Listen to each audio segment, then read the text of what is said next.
All right, let's pray, and we'll get right into this. Gracious Father, we thank you, we praise you, we adore you, and we thank you for the Lutheran Church. We thank you for our great, rich history. Help us today, Lord, to guide our conversation as we not only emphasize our Lutheran Church's history, but some of the theological issues that still infect our church today. Help us not only realize those, but expunge those. In Jesus' name, amen. Okay, so last week we were in chapter 10 or 9, and we didn't get through all. There was one question toward the end I really wanted us to jump on, and so if we can go into 9, and it was the one about the stuffiness of Lutherans. Number 11, question is no, it's not question 11. That's the old. There it is. No.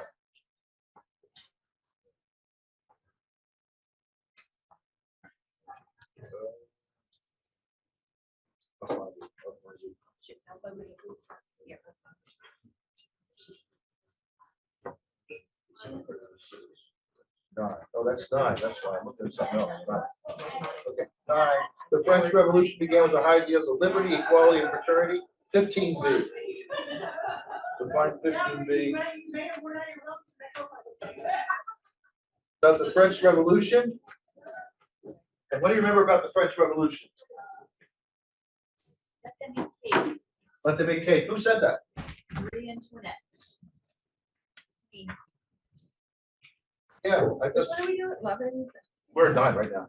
You've ever No, been, no, page 221. Oh, I'm sorry. if you've ever been to the Palace of Versailles, you know why they were all upset. It's really pretty rich, right? Pretty Oh, ornate. it's incredible. It's incredible. I mean, mirrors and gold-plated mirrors and gold-plated hallways. Well, that's what I reflect when I think of the Vatican. I think, man, what are you guys doing? You love the poor, you claim to, and you got this posh. I thought the same thing when I was there. They got some- That's they what got some point in That's there. what North Korea is. North Korea is the same way. But on top of that, not only was Well, along with every the other communist. Yeah. decadence of the rich, but they didn't listen to anybody either. You Mhm. know, it was just, They didn't feel they needed to. no, it was, there weren't even this separation between the classes, there was this separation. Did you see a guillotine? Hmm. He said, yep. Amazing that he himself washed his head for this stupid thing he created. It is a pretty pretty sane way to kill somebody when you think about it. You're not gonna suffer through that. It's not like when they inject people, you know, it doesn't take, or when they hit the voltage and it doesn't take, then you lose your head. I think that's pretty much game over. Oh, great. Yeah, that one, that's pretty much it. But what is, and they got rid of, they made the mistake of getting rid of all the infrastructure leaders in France. They killed all the people in power, positions of power, who knew how it operated. And so then you were left with cleaners and street cleaners. That's all. Ooh, it got really bad. The Dark Ages did not recover well over there. I mean, it went bad. Whereas, so what was the difference between the Reformation that Luther and what was so different about that Reformation? Well, the goal of that was to not get rid of the whole thing altogether. It was to keep what was good and biblical and get rid of what was not. The whole thing about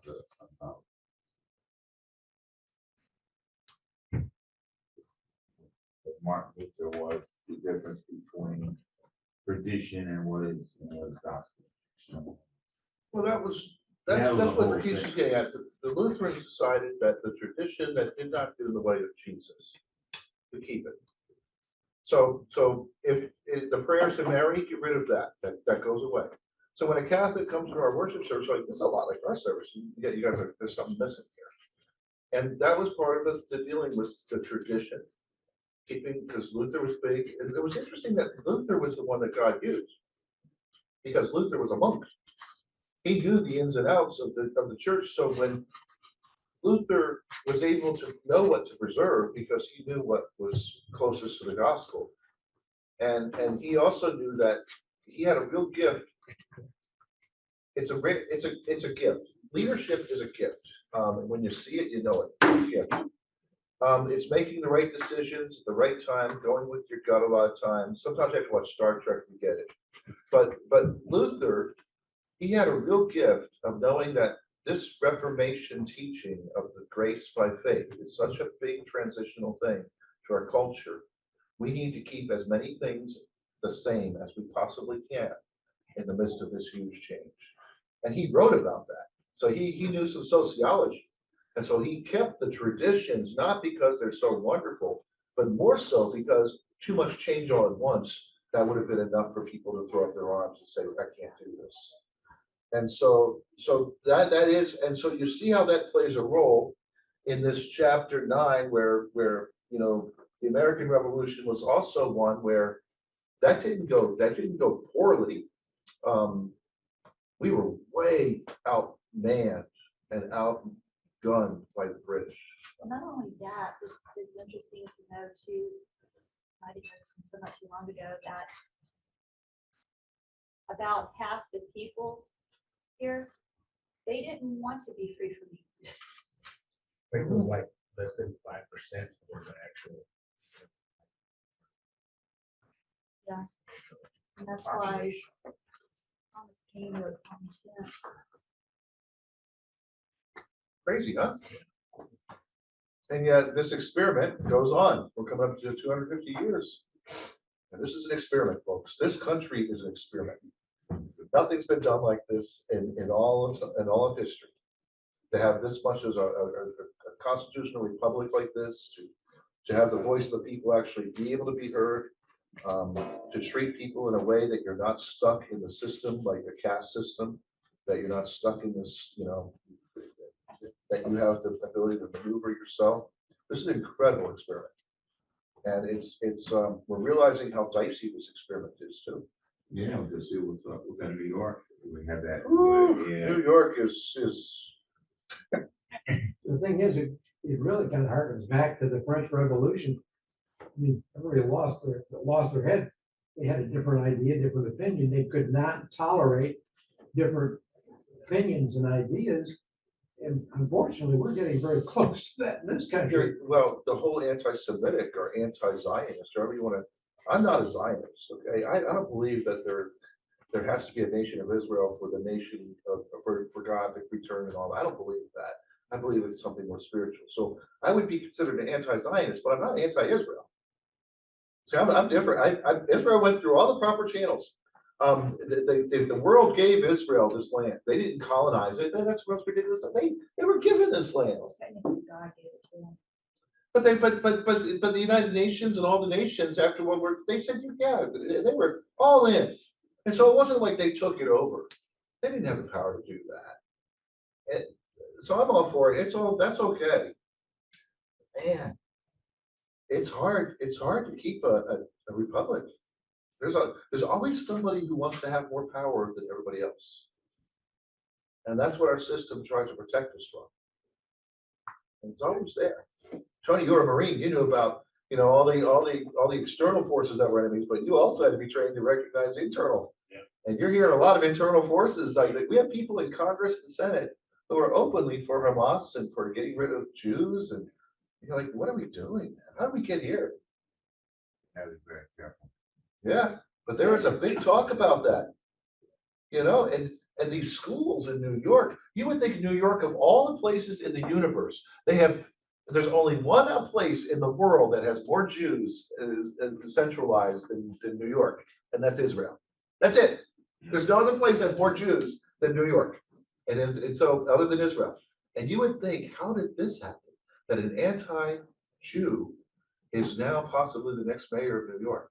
Well, that's what's gonna happen. All the Jews will leave New York. They've already, so many people are leaving. And if he's gonna tax all the businesses another 7% or whatever, they're gone. Yeah, not everybody can afford to move. That's the problem. That's what they want. They want you to be on their cheat of the government. Plus, there's family ties too. Yeah, I Yeah, mean, but I can't sometimes- imagine your mucko family, but No, we're Germans like these people that left. No, you start stifling our freedoms, we start getting a little annoyed with the Bucko clan. That's who we are. I know. They've always been that way.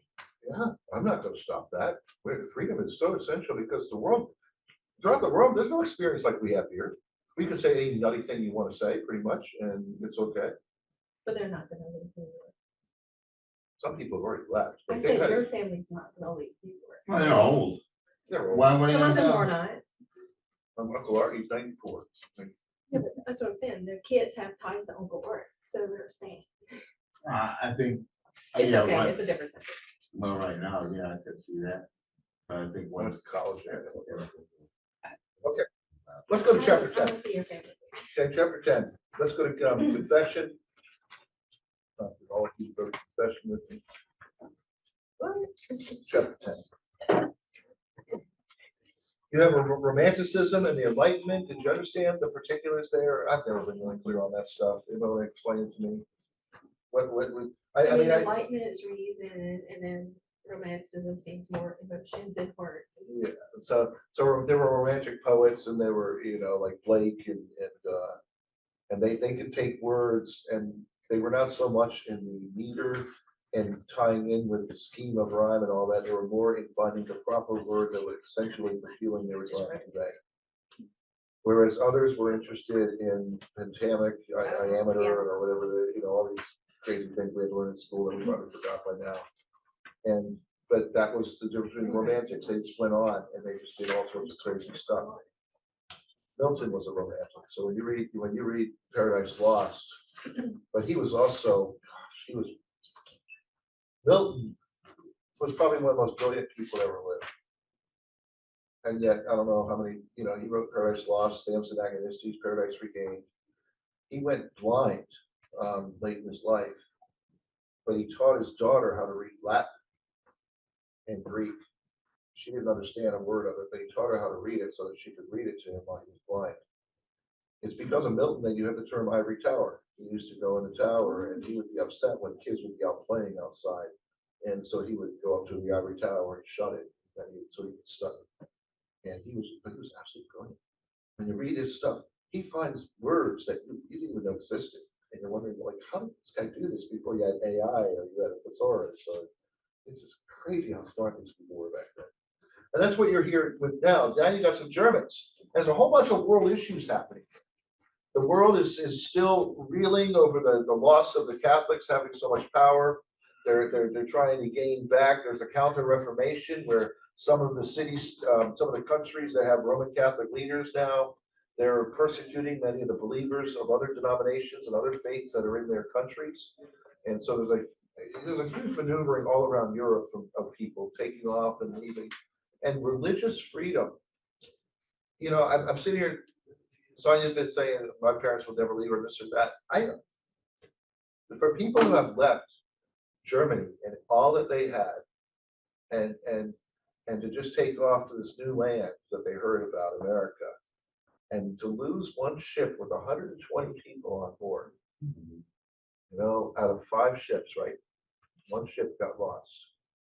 And to still make it there, then to get here, to get under the leadership of Stephen, who brought them here, right? He was just this magnanimous guy whose church was 6 times larger when he started. He was charismatic and all of that. They get here.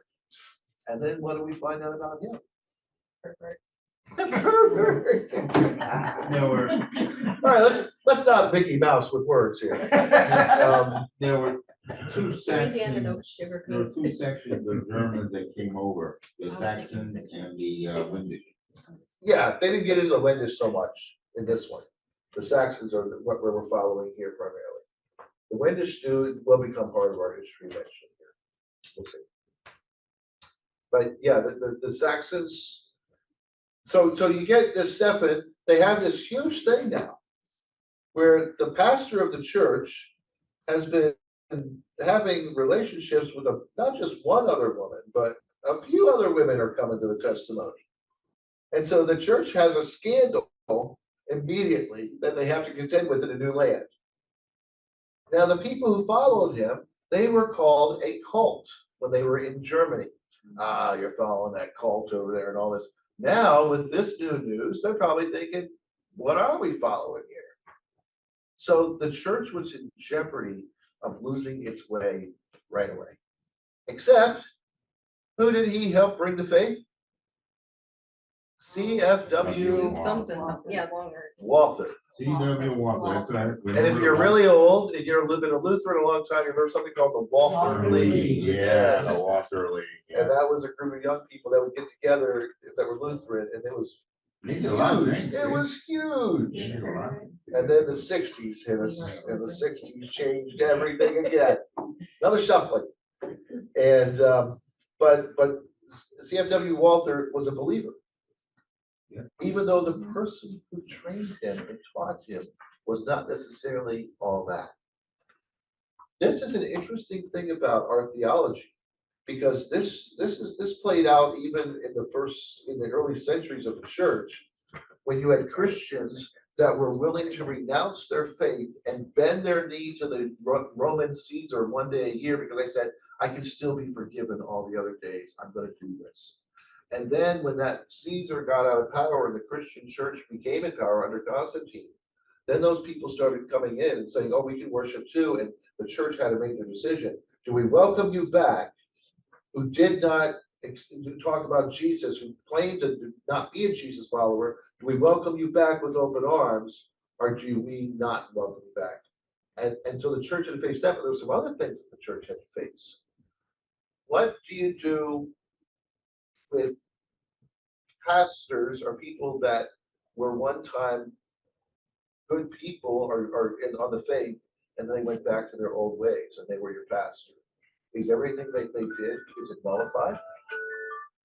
And the early church said no, because it's the word of God that works through imperfect people, even at the best of times. All of us are imperfect. That makes the difference. It's only the word of God, and it's not the person behind it, which is freeing to me because I'm not perfect. I don't want to.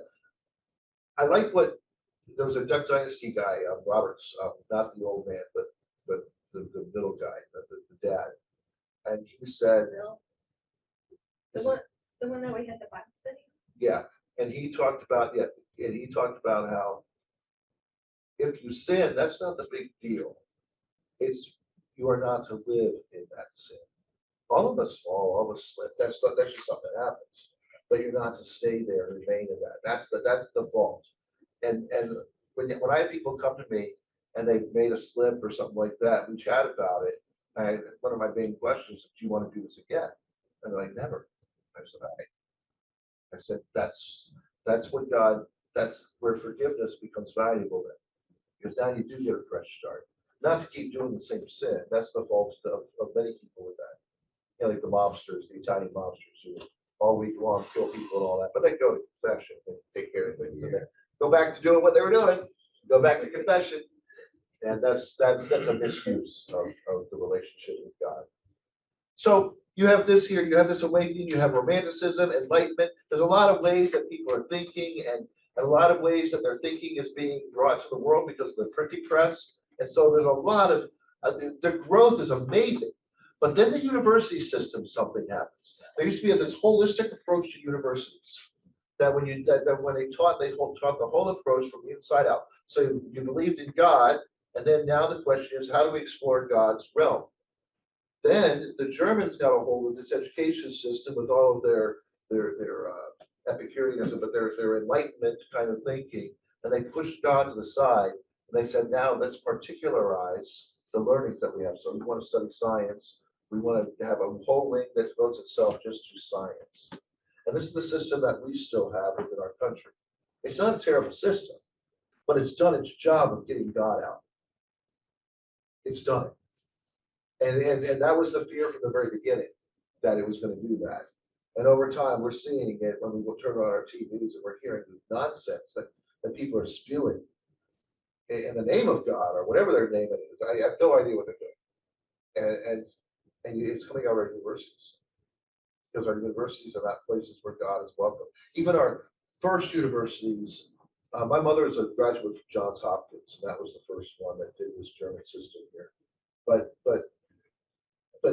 all these schools that started, they were started by churches, many of them. And yet today, God is not welcome on those campuses at all. Ivy League schools. Well, Harvard. Was it Harvard? I think it was. Harvard or Princeton. Yeah, one of the two, might have been Princeton.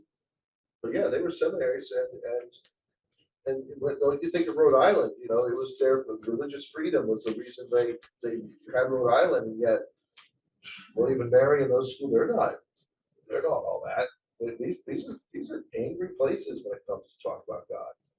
They believe that that kind of thing has kept people down, and now it's time for the other people to rise up. So they have this victim oppressor class thing that's been permeated in our schools. And so if you're the victim, you're always in the right. You're just always in the right as a victim. And that's what they teach kids in school. And so they come out with that kind of stuff. And so we look at Israel and Hamas, they see Hamas as the smaller force. They see Israel as the stronger force, and they side with Hamas rather than Israel. Now I realize that Hamas are a bunch of thugs that took over the government there. They shouldn't be there in the first place. But it's just because they've got the victimhood. And that's what we've got going on here. And I don't know how you change it. I have no clue. You can't overlook it because it's in front of you all the time and they're making a mistake. That's what Marxism is. That's what it is. It's communism. And if you can't recognize it, it's the proletariat, the bourgeois. Remember that? Oh, I thought you did. Well, I go to school. Because we had the Cold War going on and we had the for right that reasons. We had nuclear arms. And thank God for what happened with this last week. It looks like President Trump, you know, did what a lot of people said they were going to do. What amazing, going through ventilation shafts, crazy. Okay, so chapter 10, let's look at 5b. Okay. If the supernatural does not exist, miracles do not occur, and reason is the only criteria for truth, then would there be anything left of Christianity? No, and this is why it's essential that we as Christians get involved in science fields. It's essential for Christians to get involved with AI and put our thoughts into there so that the AI has that regurgitate. It's essential that we as Christians get on our HOA. I'm certainly contemplating my HOA. The pull tag thing is the last resort. I know. I need another. But my meetings We here. haven't got any notes recently. Well, you have, but I just take this. He's hiding them from you, so you have to. That's the beauty of going for mailbox first. You know, you talk about organizations like the HOA and other things, you know, I think what we have to do is we just have to, all the Christians have to work together, not all together as a group. No, because we want to get into particulars before we start talking. Like I said in the sermon today, Jesus is where we start. And then we talk about how can we glorify Jesus working together. And that's where we start, though. It has to be from Jesus, not who we are as Lutherans or Methodists or Baptists or Catholics trying to get together and say, we want to shine Jesus to the world. Are you in with us on that? And now, what does that look like if we're going to work together? I think that's where we need to have a better conversation than the ones that normally happen, where the assumption is that we do believe the same thing, but we don't. We need to be clear about that. Who is this Jesus? Well, just like you talked about in your sermon, you touched on a little bit of it, you didn't really go really deep into How it. much more time you want? Our convention. Yeah. Our convention, okay, the first thing out of our convention, they always say, well, we're autonomous. What does that mean, autonomous? I hope it means what I think it Not does. dependent on anybody else. That we're not beholden to other people and their plans for how our congregations work. That we as a congregation, we're denominational. So the denomination, we're congregational, so our congregation has more power than the district. We are the power. District is our servant. Serve us. Works from the way. Yeah, it's the opposite. It's the direct opposite of how everything else can work. And this is the direct opposite of what a lot of churches don't even do. Like the ELCA doesn't work that way. The No, it ELCA doesn't. works top down. Right. And so when I see Mike Newman or I see John B., these are my servants, but they're my friends and my peers. I'm not gonna treat them to mistreat them. They're trying to help me do what I'm doing in the church. That's their job. But sometimes you have differences with Dr. Harrison, though. No, because Dr. Most Harrison of the time. is trying to overstep his boundary with telling people how to minister where they're at. He's not there. He doesn't need to be doing that. You need to trust your pastors and the education they have, and he's not willing to do that. He has too much desire to interfere. For instance, the reason a lot of Concordians have had problems, I think, is because you have a board of governors. The board of governors is supposed to overlook the things of the university. But when they would make decisions on hiring people, Harrison would hear about it from some of his cronies that were spies looking for anything. And then he would go and he would try to oversee what the board of governors did. It's like what we dealt with in their country with these courts overreaching. And trying to get a handle on that. Like you can't have a judge stop the president of the United States and the will of the people. Right. And that's just- Especially when it's his power to do it. It's crazy. So it took the Supreme Court. And so you got the same thing. And so a lot of the things you're seeing in our culture, and I don't want to stay here. A lot of things you're seeing in our culture are also we're experiencing in our church. And it's interesting, there's power struggles and all that. I like Matt Harrison as a person.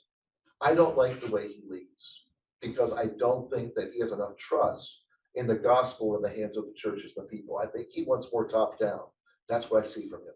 And that's what I hear from him. And I'm not alone. And so I think that he's kind of dangerous in some ways, not terrible, to the way our churches are organized, where we are the power, which gives us freedom to do what we need to do in the context of ministry where we are. We're not beholden to do what they do in St. Louis. St. Louis is St. Louis. For them to tell us how to do ministry in Texas would be foreign. They're not dealing with Hispanic culture like we've got. And that's my problem with Harrison. It's not his theology, his closed communion stance. I don't agree with that. We'll get into that in a second. I don't agree with where he goes with that. Okay, whatever, we'll get the new president coming.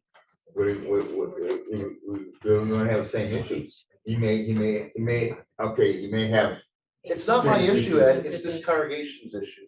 The congregation's stance on communion is the congregation's stance on communion, and I support it. When I came here, it was our stance on communion, and I support it. So this is not just me. If they want to do something, come after us. It's not just me. No, This is my elders and me. This is the problem I'm talking about. No problem. We're gonna move on. One more thing. Okay, Okay. this is the problem I have with the word autonomous, is that everybody has their own way of doing things. Yeah, that's right. And not every church is the same Isn't thing. that great? That's the way we are. And it's good or it's good So or bad. it's- It's good and bad because what You're it in is the wrong is, state okay, for that attitude. it's good and bad because what happens is you don't have a good enough core for your church. How do you know that? Because you're basing the core on what you see. The core is not what we see. The core that we learned from the book of Acts today in Acts 15, the core is the Christ that's in our hearts. Exactly. That's the core. That's the So core. we've got the core. We're not exposing the core as we should. That'd be my problem. And we will not fix other churches. We barely can fix our own. All we can do is be faithful to what we know to be faithful and hope that others are doing the same and try and do the same and trust. See, that's the problem. It's like, when we remember. No problem. when- It keeps the boundaries clear. Right. No problem for me. That's issue yours, my issue's over here, and we're dealing with it. Exactly. I'm not the district president, I'm not the president of the Senate. I don't have to look at those issues. They do. I'm not saying that that they're not my leaders, but I'm not beholden to everything they say as a pastor. I also am trained theologically, and I also am a pastor. They're pastors. That's all they are. Glorified pastors, call them what you want. I'm not kissing their ring. I've been around enough of them. I'm an admiral's son. None of this shocks me. Like I get around these people and they all put on that. But I remember one little story I have. My dad died. My dad brought me in. He had to go to the Naval Annex to a party and with all these generals and admirals, and I was home from college. I played tennis in college. And I had 125 mile an hour serve. So I come out there and my dad says, I want you to play tennis against the admiral and the general. And I'm like, all right, whatever. And I took her my dad and I get to him. I said, Dad, you want me to be easy on that? He goes, no way, son. I brought you here to shove it down their throats. Yeah, that's right. And so I always had this relationship, and then we drink beer with each other. I always had this where everybody is the same. Then my dad was the board of directors chairman, and Jerry Kieschnick was the president. These are people we have over our house regularly. These are regular. And I don't view these people, and that's why I'm not the guy to get in this conversation, because they are just sinners like me. And I help them understand that. And Matt Harrison, I dealt with him personally. I'm not afraid of him. I love the man. But I just don't agree with some of the ways that he wants the top-down structure, the structure of the church to go. That's all. This is minor league stuff. When it comes to the gospel, we're together. We both be, Scott Murray and I, when it comes to the gospel, we're together, but our community stands not together. But when it comes to talking about Jesus and what he did, we're together. So let's stay there for a while. And let's not worry about all this other stuff where we're not together. Because what we've got together is so much greater. Yeah, but there's still other issues with it. And we'll always have issues. That's the sinful world we live in. This is why this is not our kingdom. The kingdom is to come. You pray it all the time, thy kingdom come. We talk about the kingdom coming to us now, but really we're also praying that we get there. Because that's where it really is going to take place. Right now, man, we're in a place where we got knees still. And we're meant to get on our knees and pray and ask for forgiveness for the way we handle and mishandle his truth. All of us. I'm not perfect with his grace. So anyway, enough of that. So 5B, so revelation versus reason, this is a big deal. We believe in a God, Jesus has to be revealed. You will not come to Jesus by yourself, ever. Jesus has to be revealed to you. You can look at nature all you want, and you will see a lot of odd things in nature, especially if you start looking at the world of black widows. They don't really do a great job with their mate. Or if you look at praying mantises, or they're not great either. I mean, you'll see a lot of power. You'll see, but you won't see much grace in nature. I'm a cat person. I haven't hidden that at all. Well, lions are the worst ones of all. Tell me about it, man. You get one that's weak, the one that's wounded, they will just leave it because it slows down the pack. Too bad. I like the seahorses that the male carries. Seahorses, nobody cares. Oh. I used to have a little.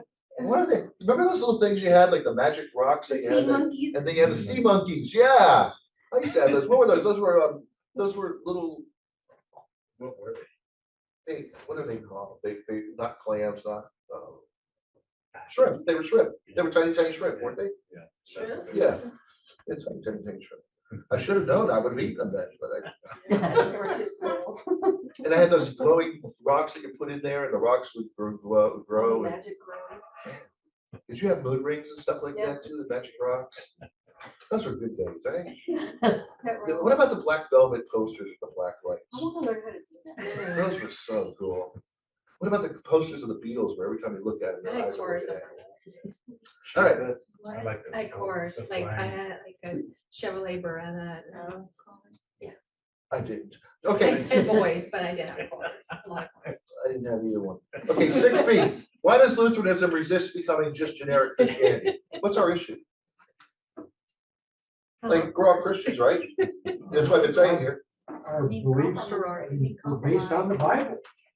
Yeah, and you'll find that we got some differences when it comes to baptism, Lord's Supper, and I'm not willing to give that up. I'm not willing to give up our Lord's Supper stance. Our Lord's Supper stance is pure grace. God comes to us. He comes inside of us and lives with us, and he forgives us. For some people, communion is a remembrance meal. You go there and you gotta remember all this garbage and there's 5 things the preacher said I gotta remember when I come to this meal. And so they turn it into a work. I'm not willing to go there. I know. I'm not willing to change baptism of infants. I'm not willing to take that away from infants. And some churches refuse to baptize infants. And so as much as it sounds like, oh, we're all Christians, let's just work together. When you start pushing the envelope, it's gonna start to suck. Because you're gonna water the faith down so much, that's not gonna say much at all. You're gonna have stone soup. Remember, everybody was supposed to bring all the best, but they were all too cheap, and they just brought, stones and a bit of that, and at the end of the day, they were hoping that somebody else would have put some meat, but nobody did.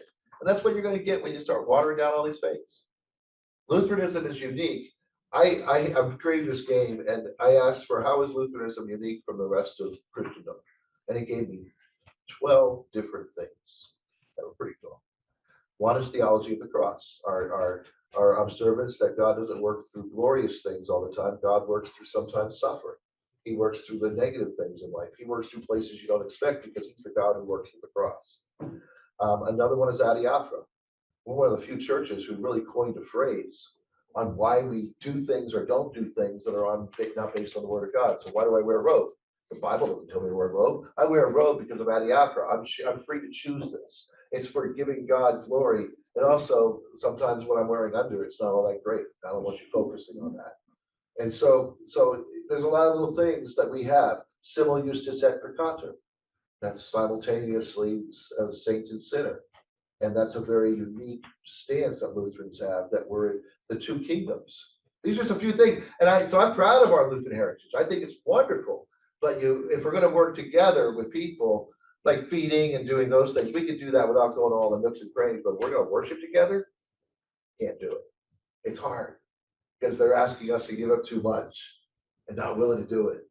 I mean, when you talk about the robe, I mean, a lot of Lutheran pastors in Helsinki, that's not like the wear robes. No, that's cool. I get that. If you're trying to reach a different crowd, What? if I have one more worship service, one more, this is what I want. And Michael here is gonna be my associate pastor coming up, and he's gonna help me get this. One more worship service, it's gonna be a rock and roll service. It's gonna be where people can come and it's gonna be so different. And I'm hoping that whoever's preaching wears flip flops and wears cut off pants or at the bottom or whatever. I don't care. I want the message to meet the people that are coming. And if those are the people that are coming, they're comfortable with that, let's do that. If they're not comfortable with someone in a robe and all that, I don't want to make that a barrier. So give them something without a robe. Whatever helps. This is what Paul was saying in Romans 14. Whatever helps get. He said, if I need to be this, I was this. If I need to be that, but you don't want to offend the weaker brother. So you got to be careful how far you go with this. Like we're not all going to have a beer Sunday, what does that do for the alcoholics? We got to be careful about this stuff, our freedom we have, but our freedoms are a cool thing. And when I hear you talk sometimes, I wonder, like the joy we have as Lutherans is we have freedom. That the church down the street is more than welcome to be Lutheran and worship totally different than us. And that's cool. That's what we are as Lutherans. We're free. And so when I hear you complain that we're not all the same, I'm like, what is he saying? This is what Harris is saying. He wants us all to have worship services the same and all that. And I'm thinking, that's not good. Why not? Because someone who doesn't like that, now you've just pushed them away forever. And they don't. And you've given them no alternative? Really? Was that really what Jesus told you to do? Like, we're going to do this, and you better come and do this. No, man, we're the gospel. We're to go where people are. Jesus went to the Samaritan villages. He went over, he didn't just stick with the Israelite. He went over here. He did things they didn't expect. He sat with a woman at the well in the middle of the day. We all know that she was not a good woman, but he sat with her anyway. He did things nobody expected. He had a woman who was a prostitute who had tears, and she wiped his feet with her tears, and Jesus didn't push her away like they did. That was a tradition to push her away. Jesus accepted. This is the gospel we serve, man. It's so freeing. I don't want to have the same as everybody else. I love our liturgy. I love our liturgy because it says everything about God that needs to be said on a regular day, and it's not reliant on me. I love the liturgy for that. It frees me up to not have to cover all the bases every Sunday. But if there's another way that people are finding to bring the gospel of Jesus Christ to people's lives, I'm not going to get in the way of that. That's not for me to do.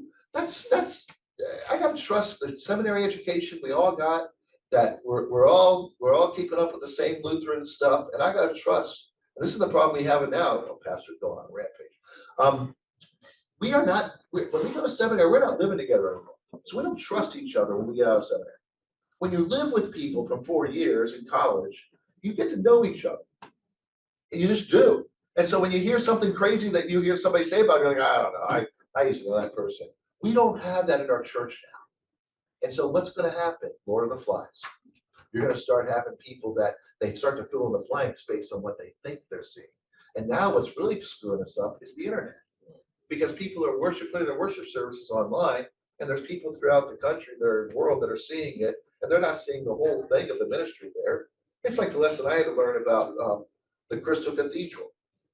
The Crystal Cathedral, where Robert Schuller was, well, you go there, and every elder in that church has to be a Stephen minister, or else you're not an elder. Every elder has to go through Bethel Bible series, where you have to memorize 1,000 Bible passages, or you're not an elder.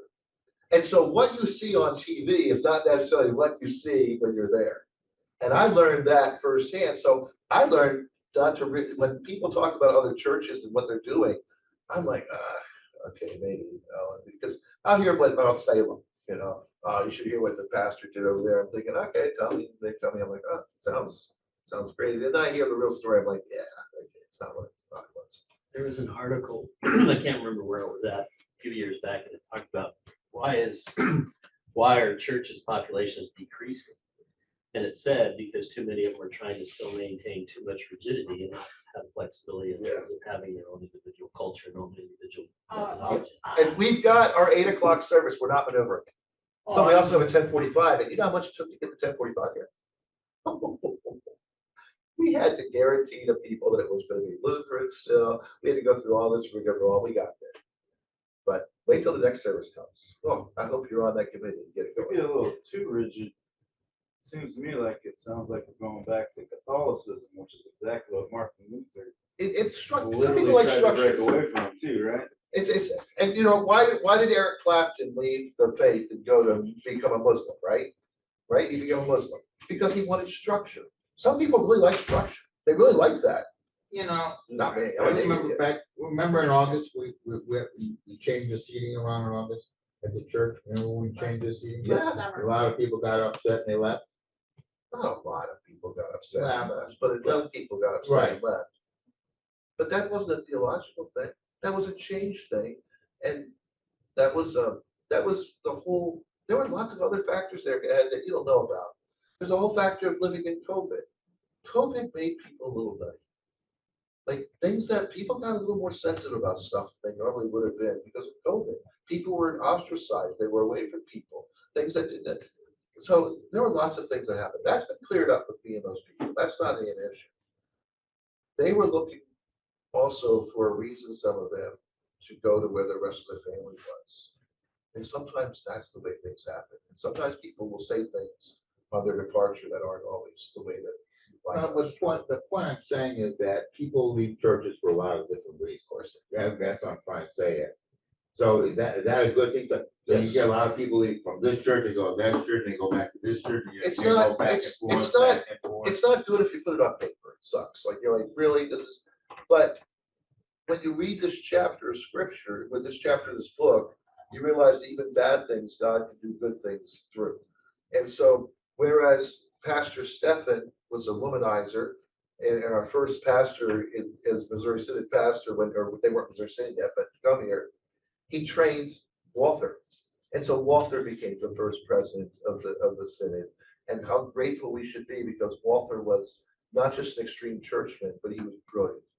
Absolutely brilliant. And so that was a change that nobody thought was good, but out of that, something good came out, that now we had Walther leading the church and not Stephan and his charisma leading the church. And that was good for the way our church was built as we came here. The pietism and the church, people hiding away and doing home churches because they didn't like what was happening in state churches. That was a good thing because it helped bring the joy of Christians getting together around God's word back again in people's lives. So sometimes it's like war. War is terrible. War is crap, man. But because of war, we get better medical science because of all the experiments we had to do during war. So we become better head surgeons. We become better heart surgeons because of war. Now, is war good? No. But can God make good out of bad? Yes. And this is where the theology of the cross is. This is the way God works. And it's not as clean as we would like to be. It's not like, oh, everybody. No, God works through sinful people. He works through good people. He just works. And when you think of how our Missouri Synod started in North America, that was a major scandal that it had to deal with right away. Not just the loss of 1/5 of the population of these people that were coming here, but now the realization that the person they followed to get here was a liar and was not the person he seemed to be. This is a church that grew out of faith. This is what I want you to walk away from today. Like, we grew out of faith, man. There was all sorts of reasons for us to disband and do other things. Well, we had our own revolution in the church back in 1967, was it, with the war? We haven't got that far yet. Yeah, we'll get there. Okay, I love how you get us set for the next stage. Okay, let's move on before we get out of here. Number 11. Missouri Synod Lutherans are often criticized for not being ecumenical enough, that is, for not joining together with fellow Christians with international worship, for not allowing ministers from other denominations to preach in the LCMS congregations, and for practicing closed communion. Most other Protestant churches today are open to all other churches, but the Lutheran Church Missouri Synod called such ecumenical activities unionism. Uniting, that's that word, unionism. And anytime you have an ism, not good. Given its history, why is the LCMS this way? Compromise our faith in the Bible. Our whole reason for coming here from Germany was because we were not willing to compromise our faith. And that's who we are. And that's what makes me proud of all things we are. Because we've got such a treasure in Jesus Christ, but we're and because of that, I'm uncompromised. There's nothing else that will say. Can you imagine those, when you're reading this, there were these people that they were asked to give up their faith and join this other faith, go to Prussian Union, during all that discussion there. How can you do that? It's like when I see young kids from the church get married, from our church, they get married and they marry someone else and then just start going to the other person's church. And I was thinking to myself, what happened there? Like, what do we do there? I told my daughter and son, when you date somebody, one of the first things you should ask is, do you believe? Her daughter has a problem with that. She likes the eye candy. And she can get away with it for another year and then it's good. I Then she'll think slow because she down. was dating a Catholic priest, she swung the pendulum too far the other way. She's all right. She'll get that. She's all right. She's still got a key to the house. As long as she doesn't do But I- ministry dating. But I also think sometimes there is a compromised position. She grew up Catholic, but she was not, towards the end of it, she was not going to church. So coming to the Lutheran Church appealed to her because it filled a void. Yeah, because the Catholic Church, I was Catholic too growing up. It's like Yeah. after your classes. and if you get divorced, the Catholic Church has already said to you, we're done. You gotta just disavow your kids and everything that came out of it. That's just the most ridiculous theology. That's obviously theology made from men who don't get married. So that was the But it makes sense. That It's was the the only way it makes primary sense. reason we stopped going to the Catholic Church. My older sister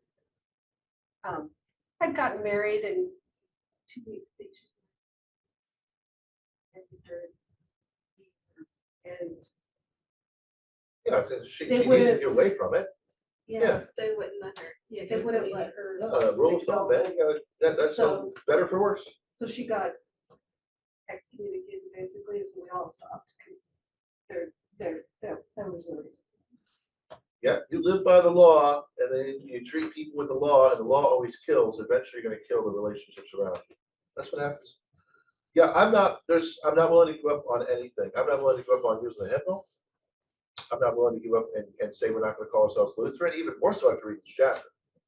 Because this chapter said that they were willingly giving up the name Lutheran for other reasons. Well, a lot of churches don't use the word Yeah. Lutheran church. And I know it comes my direction a lot. When I'm in meetings and planning stuff, people go, well, why don't we get rid of the name Lutheran, put Christian there?